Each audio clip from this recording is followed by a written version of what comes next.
বিদেশি অর্থ dollar, Real,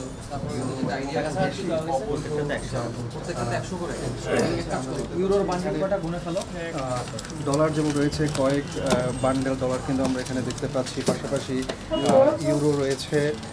euro রয়েছে কয়েক বান্ডেল অনেকগুলো। তারপর রয়েছে রিয়াল রয়েছে, দিনার রয়েছে, এরকম প্রায় 200 বান্ডেলের উপরেই কিন্তু জাল নোট তারা উদ্ধার করেছে। এবং এটার সাথে যে ব্যক্তিটি জড়িত তাকেও কিছু আপলোড করা হয়েছে। তার নাম হচ্ছে তিনি আসলে এই চলতি বছরের জুন থেকে মূলত এই জাল নোটগুলো তৈরি সহ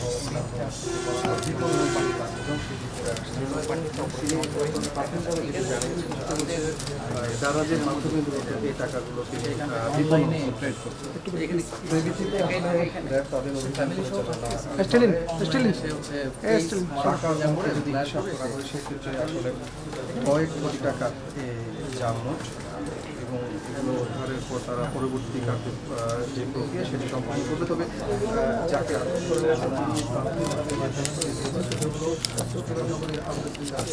অঙ্কুর বিদ্যাস থেকে মূলত এই জাল নোটগুলোকে ছাপাতে প্রাথমিকভাবে সত্যতা নিশ্চিত হয়েছে। যদিও আমরা জানতে পেরেছি র্যাবের কিছু উপস্থিত তারা আন্তর্জাতিক যে প্রিন্টার্স থেকে এই জাল নোটগুলো ছাপানো হয়েছে সেখানে অভিযান পরিচালনা করেছে। এবং কিছুক্ষণ পর আমরা সেখান থেকে জানতে পারবো। তবে এই যে বাসাবন্ধ অভিযান পরিচালনা করা হচ্ছে সেখান থেকে তারা ডলার, এরপর ইউরো, দেশীয় টাকা, একই সাথে বিদেশি আরও বিভিন্ন ধরনের নোট তারা উদ্ধার করেছে এবং তার পরিমাণও কয়েক কোটি টাকা ছাড়িয়ে যাবে এমন ধারণা করা হচ্ছে।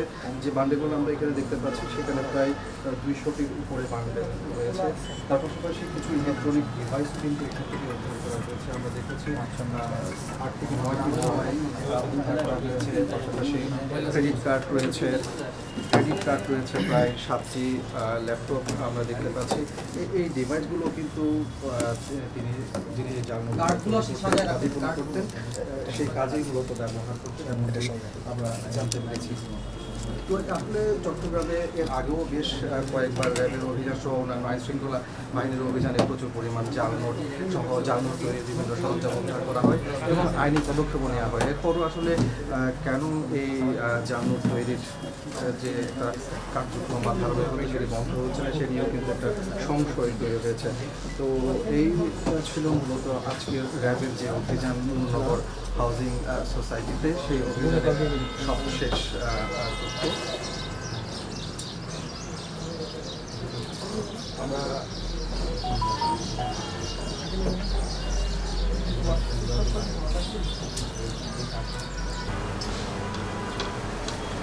একটু পরে দিয়েন। হ্যাঁ,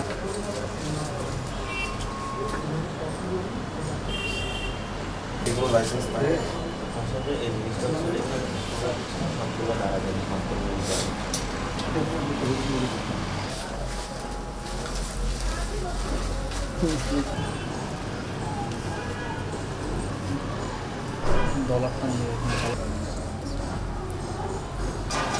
একটু বাস করেন।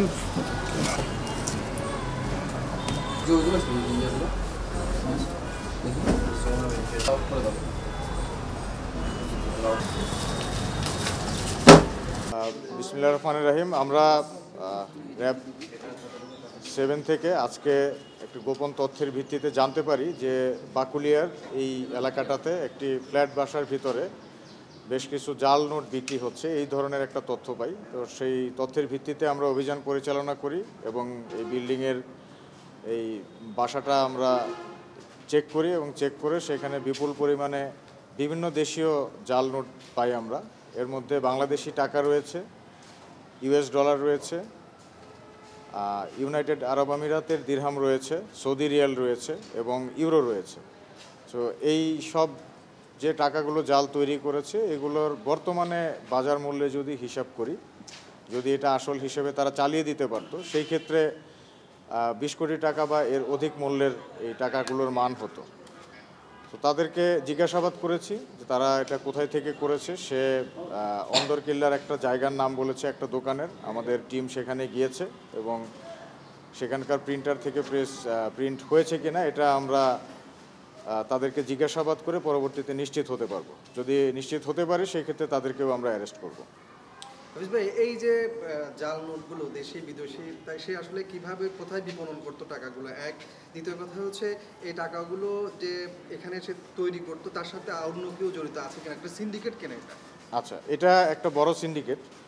এই সিন্ডিকেটটা আজকে আপনারা জানেন সকালবেলা সিলেটে এই সিন্ডিকেটের একটা গ্রুপকে ধরা হয়েছে। তো সেখান থেকে জিজ্ঞাসাবাদ করে তাদের মাধ্যমেও জানা যায় যে চট্টগ্রামে আছে। চট্টগ্রামে আমরা এই ইনফরমেশনটা নিয়ে বেশ কয়েকদিন যাবৎ এমনিতেও কাজ করছিলাম। তো ওইটার সাথে দুইটাতে যখন কনফার্ম হওয়ার পর এখানে এসে আমরা এই বাসা সার্চ করি এবং সার্চ করে এটা পেয়েছি। আর ধরা পড়ার পরে একজন অপরাধী বিভিন্ন ধরনের ব্যাখ্যা দিয়ে থাকেন। সে দাবি করছে সে দারাজে দিত, তার বিভিন্ন ধরনের সে শুটিংয়ের জন্য করেছে, মুভির জন্য। তো যখন তাকে সিনেমা বা নাটকের নাম বলতে বললাম যে কোন সিনেমা আর কোন নাটকে এটা ব্যবহার হয়েছে, সে বলতে পারেনি। তো এই ধরনের অনেক ধরনের লেম এক্সকিউজ আপনার অপরাধীরা দিয়ে থাকে। তো এটা তাকে আমরা অ্যারেস্ট করে আইনানুগ ব্যবস্থা গ্রহণ করছি। পরবর্তীতে বিস্তারিত জিজ্ঞাসাবাদের জন্য যদি রিমান্ডে নিয়ে আসতে চায় পুলিশ, নিয়ে আসলে সেখানে হয়তো আরও ডিটেলস জানা যাবে। বাংলাদেশ ব্যাংকের অনুমতি ছাড়া শুটিং পারপাস হলে কি কেউ এরকম তৈরি করতে পারে? না, কোনো কিছুই আপনি জাল টাকা তো কোনো অবস্থায় তৈরি করতে পারেন না। এটা তো আপনাকে বাংলাদেশ ব্যাংকের যদি অনুমোদিত কোনো কাগজ, এটাই আমি তাকে জিজ্ঞেস করেছি যে অনুমোদিত কোনো কাগজ আছে কিনা। এ ধরনের কোনো সার্টিফিকেট নাই। সে মানি এক্সচেঞ্জের একটা সার্টিফিকেট নিয়েছে, লাইসেন্স নিয়েছে। সো মানি এক্সচেঞ্জ মানে অরিজিনাল নোটের মানি এক্সচেঞ্জ হওয়ার কথা। সে এইটার প্লিতে জাল নোট তৈরি করছে। তো সম্ভাব্য হয়তো এগুলো তারা জাল নোটগুলো এইভাবে মানি এক্সচেঞ্জের নাম করে চালায়। এটা আমরা ইনভেস্টিগেট করে দেখছি। তো এখন আমরা আইনানুগ ব্যবস্থা নিব। পরবর্তীতে বিস্তারিত জিজ্ঞাসাবাদ করে এবং আরও এর কেসের যে আয়ও থাকবেন সে হয়তো তদন্ত করে দেখবেন যে আরও এটার সাথে লিঙ্ক আছে কিনা। আমরাও জিজ্ঞাসাবাদ করে দেখছি।